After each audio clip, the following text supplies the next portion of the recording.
अरे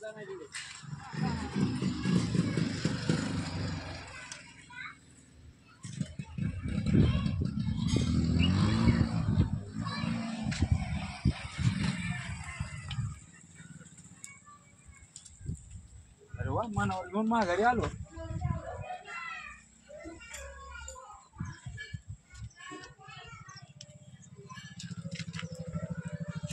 झाडाला धरलेली एक काढा.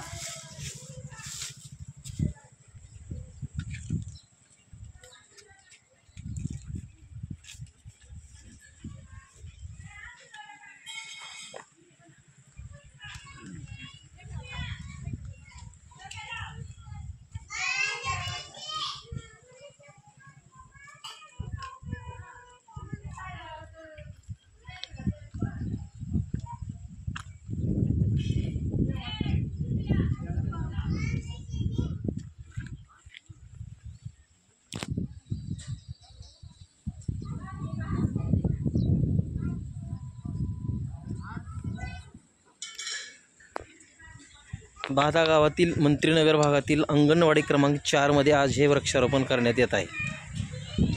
या ठिकाणी अगोदर पेवर ब्लॉक केलं गेलं आणि वृक्षारोपणाच्या नावाखाली ते आज उकरलं जात आहे. उकरलं झाल्यानंतर तुम्हाला मी लाईव्ह दाखवतो. हे खड्डे किती आहेत पहा.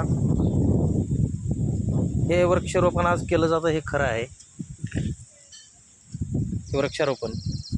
पण याला उन्हाळ्यामध्ये कशा पद्धतीनं जगवणार, पाण्याची याची सिंचनाची पद्धत काय असेल, हे झाडे जगतील का, याला पाणी साठा होण्यासाठी याला आळे आहेत का, आणि एवढ्या एका ब्लॉकच्या जागेमध्ये याला सिंचन कशा पद्धतीनं होणार आणि झाडे कसे जगणार, हे मात्र सध्या तरी अनुत्तरित आहे.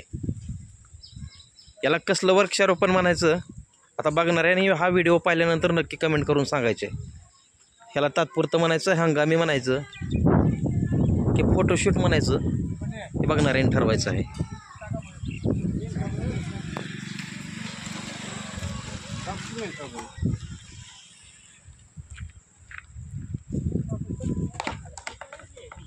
अशाच पद्धतीचे अनेक नारळाची झाडं मंत्रीनगरमध्ये एक पाटक वस्ती नवीन झालेली आहे. गेल्या 2 वर्षापूर्वी त्या ठिकाणी भरमसाठ झाडे लावली गेली. आज तिथं एकही झाड बघायला शिल्लक राहिलं नाही. नारळाचे झाड होते. अशा पद्धतीनं हा फक्त दिखावा होई नाही म्हणजे झालं. बावरा लागला बाधा.